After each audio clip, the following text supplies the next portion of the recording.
اور ان کے دشمن ان پہ ہنسیں گے، ایسے ابتر ہوں گے۔ 129 بار سورت کوثر دیدار مصطفیٰ کے لیے، 129 بار سورت کوثر جادو کے آخری توڑ کے لیے، 129 بار سورت کوثر جادو کو خود پلٹانے کے لیے، پلٹ جاتا ہے۔ 129 بار سورت کوثر آفات اور بلیات کو دور کرنے کے لیے، 129 بار سورت کوثر انزائٹی، ٹینشن، ڈپریشن اور اسٹریس کے لیے، اور 129 بار سورت کوثر پرسکون نیند کے لیے، 129 بار سورت کوثر پرسکون زندگی کے لیے، اور 129 بار سورت کوثر پھر دنیا حسنہ کے لیے۔ وہ طاقتور چیز ہے جو 7 نسلوں کو کھلاتی بھی ہے، پلاتی بھی ہے، سکون کی نیند سلاتی بھی ہے، اچھا لباس پہناتی بھی ہے، عزتوں کے تاج سر پہ رکھواتی بھی ہے۔ نوری لقمہ اپنی زندگی کی ضرورت بنا لے، پھر کیا ہوگا؟ سورۃ فاتحہ کی آیات 7 ہیں۔ اللہ 7 آسمان اور 7 زمین کی جتنی بھی برکات ہیں، برکات من السماوات والارض، اللہ 7 آسمان اور 7 زمین کی ساری برکات اس کو عطا کر دے گا، اور لوگوں کو پتہ ہی نہیں ہوگا کہ یہ بندہ کتنا مالدار ہے، روحانیت کی طاقت اور روحانیت میں کتنا آگے ہے، کوئی پہچان بھی نہیں سکے گا کہ روحانیت میں یہ بندہ کتنا آگے ہے اور کتنا آگے سے آگے بڑھ گیا ہے، کسی کو علم بھی نہیں ہوگا۔ نوری لقمہ اپنی زندگی کی مجبوری بنا لے، اور نوری لقمہ اپنی زندگی کی ضرورت بنا لے، پھر دیکھیں کمالات۔ کیوں؟ فرمائے جو سارے قرآن میں ہے، جو سارے قرآن میں ہے، جو سارے قرآن میں ہے، آنکھیں کھل جائیں۔ یہ سورۃ فاتحہ نماز کھانے کے دوران پڑھنے والا یہ اہل نظر میں ہے، اس کی نظر وسیع ہو جاتی ہے، یہ اہل کشف ہوتے ہیں، ان کی دل کی آنکھیں کھل جاتی ہیں، یہ فرشتوں کو دیکھتے ہیں، یہ انسانوں کے دلوں میں جھانک لیتے ہیں، یہ کائنات کے راز پڑھ لیتے ہیں، کائنات کے راز پڑھ لیتے ہیں۔ کہ اللہ پاک ان کے سامنے جنات آنکھوں سے دکھاتا ہے، حتیٰ کہ یہاں تک کہ اللہ قبر کے راز بھی ان کے اوپر کھول دیتے ہیں۔ نوری لقمے کا اثر یہ ہے، دل کی آنکھیں کھل جاتی ہیں، دل کی آنکھیں کھل جاتی ہیں، دل کی آنکھیں کھل جاتی ہیں۔ یہ نور لقمے کی تاثیر ہے۔ چہرے کی آنکھیں تو سب کے پاس ہیں، دل کی آنکھیں سب کے پاس نہیں، دل کی آنکھیں سب کے پاس نہیں، چہرے کی آنکھیں سب کے پاس ہیں، دل کی آنکھیں سب کے پاس نہیں۔ نوری لقمے کی یہ تاثیر ہے کہ دل کی آنکھیں کھل جاتی ہیں، اور دل کی دنیا آباد، اور دل کی دنیا شاد، اور دل کا وہ بندہ بامراد بن جاتا ہے جو نوری لقمے اپنی زندگی میں شامل کرتا ہے۔ اور نوری لقمے سورۃ فاتحہ، اور کتنی بار؟ اچھا، یہ سورۃ فاتحہ بیماریوں کا علاج۔ صحابہ کرام فرماتے ہم جا رہے تھے، کوئی ایک سردار تھا، اس کو بچھو نے کاٹ لیا اور اس کو چیخ رہا تھا بیچارہ، فرمایا سانپ کا کاٹا سوئے، بچھو کا کاٹا روئے۔ میرے پاس ایک سانپ کا کاٹا آیا تھا، غنودگی میں تھا، وہ بہت غنودگی میں سے سوتا تھا، اور میں نے کہا اس کو سونے نہ دے، خیال نہ کیا انہوں نے، ادھر سے ہٹا تو بندہ ختم ہو گیا، سانپ کا کاٹا تھا۔ ہمارے ایک والد صاحب رحمۃ اللہ علیہ کے تھے، ملک عبد الرحمن ڈوڈی، وہ لائے تھے، تو کہنے لگے اس بچھو کے کاٹے کا علاج، صحابہ کرام نے 7 بار سورۃ فاتحہ پڑھ کے اس پہ دم کر اور وہ ٹھیک ہو گیا۔ اور میں جب سورۃ فاتحہ عرشوں سے زمین پہ آئی، نازل ہوئی، ایک گونج اٹھی، ایک آواز آئی، اور میں اللہ سے آج وہ چیز زمانے پہ زمین پہ نازل کی ہے جو اس سے پہلے کبھی آئی نہیں تھی، اور جو اس کے بعد کبھی آئے گی۔ اس سے پہلے کبھی آئی نہیں تھی، اس کے بعد کبھی آئے گی۔ اور جب سورۃ فاتحہ نازل ہوئی، شیطان رویا، پیٹا، اپنا سر پہ راکھ ڈالی، اور اتنا شور کیا کہ کاش کہ یہ سورۃ فاتحہ آئی ہے، اور اگر آئی ہے تو واپس چلی جائے، اگر واپس نہیں گئی تو کسی کی زبان پہ نہ جائے، یعنی کوئی اس کو پڑھ نہ سکے، اگر پڑھے تو اس کا یقین نہ ملے۔ یقین سے پڑھنے والے کی دنیا بھی، آخرت بھی، رزق بھی، عزت بھی، صحت بھی، تمنگری بھی، بادشاہت بھی، خوشیاں خوشحالیاں بھی یقین سے پڑھنے والے کو ملتی ہیں۔ اور اس لیے آج بھی شیطان سورت فاتحہ سے لرزتا ہے کہ سورت فاتحہ پڑھنے سے جنات اور شیاطین ایسے دور ہوتے ہیں، ایسے کہ میلوں دور چلے جاتے ہیں اور اس بندے سے خوف زدہ ہوتے ہیں جو سورت فاتحہ پڑھتا ہے۔ کھانے کے دوران اس کی حکمت کیا ہے؟ انسان کھانے کے دوران مشغول ہوتا ہے، کھانے کی لذتوں میں کھویا ہوا ہوتا ہے، اور اگر بھوک بہت زیادہ ہو بھوک بہت زیادہ ہو تو پھر تو ہوش نہیں ہوتا، پھر ہوش ہی نہیں ہوتا اگر بھوک بہت زیادہ ہو۔ اب اسی دوران جس طرح سنے غور سے، بڑی میں عجیب بات بتا رہا ہوں، حضرت امام جعفر صادق سلام اللہ رضوان اللہ تعالی علیہ مجمعین اللہ کے ولی تھے، ولایت کے تاجدار تھے، سرداروں کے سردار تھے، اولیاء کے سردار تھے۔ میں بازار میں جاتے تھے، جا کے پھر واپس آ جاتے تھے، پھر جاتے کچھ نہیں خریدتے تھے۔ کسی نے پوچھا اب کیوں جاتے ہیں؟ فرمایا 2 وعدے لینے، کیا میں جا کے بازار میں ہر بندے کو سلام کرتا ہوں، وہ سلام کا جواب دیتے ہیں، اور کیا پتا کسی کے سلام کا جواب ایسا ہو جو اللہ کے ہاں مقبول بھی ہو، محبوب بھی ہو۔ اور پھر فرمایا بازار میں جاتا ہوں اور جا کے بازار میں جاتا ہوں اور جا کے بازار کی دعا پڑھتا ہوں۔ فرمایا جو چوتھا کلمہ گھر میں پڑھے گا اس کو 10 نیکیاں ملیں گی، اور جو بازار میں پڑھے گا کتنی نیکیاں ملیں گی؟ 10 لاکھ نیکیاں ملیں گی۔ پر میں 10 لاکھ نیکیاں کمانے کے لیے جاتا ہوں۔ آل رسول کی محبتیں، عبادتوں کا حرص دیکھیں، ہمیں مال کا حرص، انہیں اعمال کا حرص۔ وہی دعا، وہی چوتھا کلمہ گھر میں پڑھیں، 10 نیکی ہیں، بازار میں پڑھیں کیونکہ وہ ہر بندہ مشغول ہے، دنیا میں، مال میں، چیزوں میں، بھاؤ تاؤ میں لگا ہوا ہے، وہی بازار میں پڑھیں تو 10 لاکھ نیکیاں۔ اسی طرح کھانے کے دوران جب لذت ہے، کھانے کے دوران ذائقہ ہے، اور کھانے کے دوران لذت اور ذائقے میں اگر کوئی بندہ سورت فاتحہ پڑھ لے تو اللہ کہتا ہے تو ان لذتوں میں مجھے نہ بھولا، ان کھانے کی چیزوں میں مجھے نہ بھولا، ان ساری کیفیتوں میں مجھے نہ بھولا۔ اللہ خوش ہوتا ہے، اور پھر اللہ جل شانہ اسے 7 آسمان اور 7 زمین کی برکتیں حوالے کر دیتا ہے، اور جس کے پاس 7 آسمان 7 زمین کی برکتیں ہوں، یہ ساری عبادتیں کھانے کے دوران کوئی معنی نہیں رکھتی، پھر ایسی سمیٹ کے اللہ کائنات کو اسے دے دیتا ہے۔ نوری لقمے کی تلاش کریں، نوری لقمہ زندگی میں لے آئیں، بڑی خوشحال زندگی گزرے گی، بہت لاجواب زندگی گزرے گی۔ 7 دفعہ سورت فاتحہ سے قرضے اتر جاتے ہیں، 7 دفعہ سورت فاتحہ سے بیٹے مل جاتے ہیں، 7 دفعہ سورت فاتحہ سے نعمتیں، اور 7 دفعہ سورت فاتحہ وہ طاقتور چیز ہے جو 7 نسلوں کو کھلاتی بھی ہے، پلاتی بھی ہے، سکون کی نیند سلاتی بھی ہے، اچھا لباس پہناتی بھی ہے، عزتوں کے تاج سر پہ رکھواتی بھی۔ کہیں انشاءاللہ۔ اب سوچیں کون سا مشکل عمل، بہت زبردست عمل ہے، 1 منٹ کا کام ہے اور کام بن جاتا ہے۔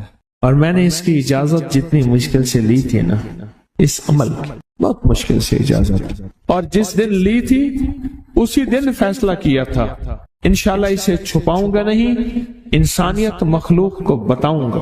اور یہ 7 دفعہ سورۃ فاتحہ جو دل کا مریض ہو مجھ جیسا، اس کا بھی علاج ہے، جسمانی ہو یا روحانی۔ میں نے پچھلی دفعہ کہا نا کہ میں دل کا سخت مریض ہوں اور آج بھی ہوں، دعا کرو موت تک نہ رہوں، اور میں دل کا سخت روحانی مریض ہوں، جسمانی نہیں ہوں۔ میری پچھلی دفعہ کی وجہ سے پوری دنیا میں کوہرام مچا ہوا ہے کہ بابا گیا، جانا تو ہے، جانا تو لازم ہے۔ پچھلی دفعہ میں نے وہ کہہ دیا کہ میں دل کا سخت مریض ہوں، میرے لیے دعا کرو، وہ یہ مریض ہوں، روحانی مریض ہوں، روحانی مریض ہوں۔ تو یہ بیماری جو دل کی بیماری ہے نا، اس کا بھی علاج ہے، روحانی ہے یا جسمانی۔ جیسے میں دل کی روحانی بیماریوں کے بارے میں نے آپ کو کہا، میں سخت مریض ہوں دل کا، اللہ کرے اس کا مرض کا علاج ہو جائے۔ تو کھانا کھاتے ہوئے میرے دل کے لیے بھی آپ دعا کریں گے کہ اللہ بھی میرے دل کو ٹھیک کر دے، اللہ بھی ٹھیک کر دے۔ آپ مجھے بزرگ سمجھتے رہے ہیں اور اندر سے کام کھوکھلا ہو۔ یہ دل کی روحانی بیماریوں کا بھی علاج ہے، اور یہ جسم کی اور دل کی جسمانی بیماریوں کا بھی علاج ہے۔ یہ صحت مندی کا راز ہے۔ سورۃ فاتحہ ہے بابا، سورۃ فاتحہ، سورۃ فاتحہ۔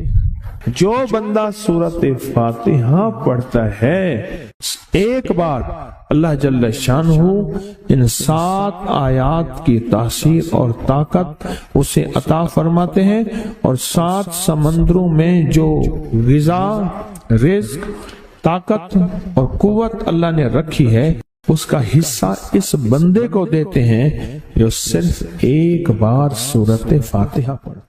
یہ جو وظیفے ہیں کسی درویش کی، یا کوئی درویش نے جس کو اجازت ہے اس کی اجازت صحیح ہو، ہر بندہ اجازت دینا نہ شروع کر دے۔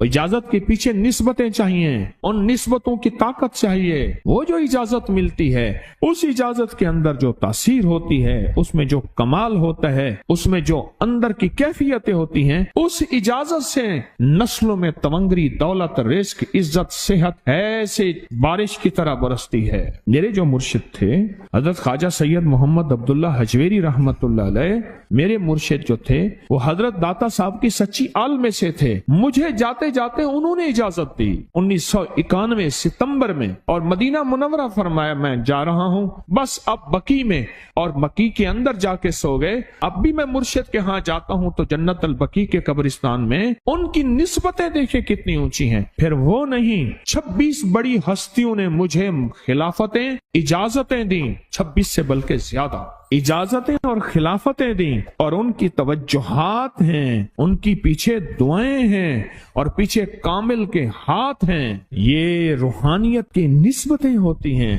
روحانیت کی نسبتیں ہوتی ہیں۔ ان نسبتوں کے ساتھ جیسے آپ تسبیح خانے میں ماشاءاللہ پوری دنیا میں لوگ یہاں آئے ہوئے ہیں، اور بڑے بڑے ہستیاں یہاں آئی ہوئی ہیں جو مٹی ہو کے چٹائیوں پہ پڑے ہیں، خواتین میں بھی مردوں میں بھی، بڑے بڑے عہدوں والے، عزتوں والے، بڑے بڑے مقام والے یہاں اپنے مرشد خانے میں بے حیثیت ہو کے پڑے ہیں۔ جو بے حیثیت ہو کے آتا ہے اللہ اس کو عزت اور مقام اور حیثیت دے۔ کہنے لگا میں نے نا حمزات کو قابو کرنے کے لیے میں نے ایک عمل کیا۔ عمل یہ تھا کہ ایک بڑا سا تھال لے لیں، جیسے یہ گارے اور مٹی میں تھال ہوتے ہیں، اس کا چراغ بنا لیں، اس میں 10 کلو تیل ڈالیں اور بڑی ساری بتی ہو، ٹھیک، اس کی بتی جلائیں۔ 10 کلو تیل جلنا ہے، یہ سارا کتنا تیل جلنا ہے، اس کی بتی میں، اس کی لو میں دیکھنا ہے، اور پھر بیٹھنا اس انداز سے ہے کہ میرا سایہ ہو، اور پھر میں اپنے سائے کو بھی دیکھوں، لو کو بھی دیکھوں، اور اس کے بعد یہ وظیفہ پڑھنا ہے۔ 40 دن میں یہ 10 کلو تیل جل جاتا ہے۔ دن رات بیٹھنا ہے اور اس کو پڑھنا ہے۔ 30 دن جب گزرے تھے، 30 دن گزرنے کے بعد اس کو نقشے نظر آنا شروع ہوئے۔ نقشے یہ نظر آنا شروع ہوئے کہ گھر ہے، بچے ہیں، کھیل رہے ہیں، اماں بیٹھی ہے، آپس میں بچے کو لڑ بھی رہے ہیں، کھا بھی رہے ہیں، پی بھی رہے ہیں۔ اس نے ادھر سے توجہ ہٹائی۔ مرشد نے فرمایا تھا کہ دیکھ میری نگرانی میں عمل کر رہا، نقشے نظر آئیں گے، کسی نقشے میں نہ توجہ کرنا نہ خوف کرنا، خوف بھی آئے گا، چیزیں بھی آئیں گے، نہ کرنا، بس نہ کرنا۔ دوسرے دن اوپر سے نظر آیا، پھر بچے ہیں کسی باغ میں کھیل رہے ہیں، ایک بچہ پھر گم ہو جاتا ہے، ماں روتی ہے، اتنا روتی ہے اس کو رونا آ جاتا ہے۔ پھر خیال آیا مرشد نے فرمایا تھا کسی توجہ نہ کر، یہ کیا نقشہ شروع ہو گیا۔ اچھا پھر 2 دن کے بعد نقشہ آیا، بچے کھیلتے کھیلتے کھجور پہ چڑھ گئے، ایک بچہ جو اوپر سے گرا اس کے بازو ٹوٹ گئی، لات ٹوٹ گئی، اب پتہ چلا وہ تو مر گیا۔ اب اس کی میت پہ جو اماں نے بین ڈالے، جو ابے نے روئے اور گھر کی مائیاں روئیں، اصل اس کو وظیفے سے ہٹانا تھا، اور اس کی نظر جو وہ وہاں سے نظر سے ہٹانا تھا۔ پھر اس کو مرشد کا خیال آیا کہ توجہ نہیں ہٹانی، دھیان نہیں ہٹانا۔ پھر خیال آیا جب مرشد کامل ہو فائدہ کبھی نہیں ہوگا جب تک یقین کامل نہ، اصل توجہ ہٹانی ہے۔ اور بہت زیادہ رونا، اور اتنا رونا کہ سرکار کا خیال آیا، بچے کو لے جا رہے ہیں، اس کی میت پھر قبر کھود رہے ہیں، پھر اس کا یہ کر رہے ہیں، رونا اتنا کہ اس کے آنسوں، رونے کی کوئی کیفیت تھی مائیوں کی۔ 2 دن ابھی رہتے تھے 40 دن میں سے، تو پھر وہی گھر نظر آیا، بچے کھیل رہے ہیں، شوہر آیا، اس نے آ کے کہا مجھے روٹی دو۔ اس نے کہا گھر میں تو کچھ بھی نہیں ہے، لکڑیاں ہی نہیں ہیں، آپ نے کچھ دیا ہی نہیں۔ میاں بیوی کی لڑائی ہو گئی۔ اس نے کہا پھر ٹھیک ہے، میں آج سب کو جلا دے۔ اس نے کہا لکڑیاں لے آیا، ادھر ادھر سے لکڑیاں لا کے نہ سے اس نے وہ لکڑیاں جلائیں، بچوں کو اٹھا کے جو ڈالا،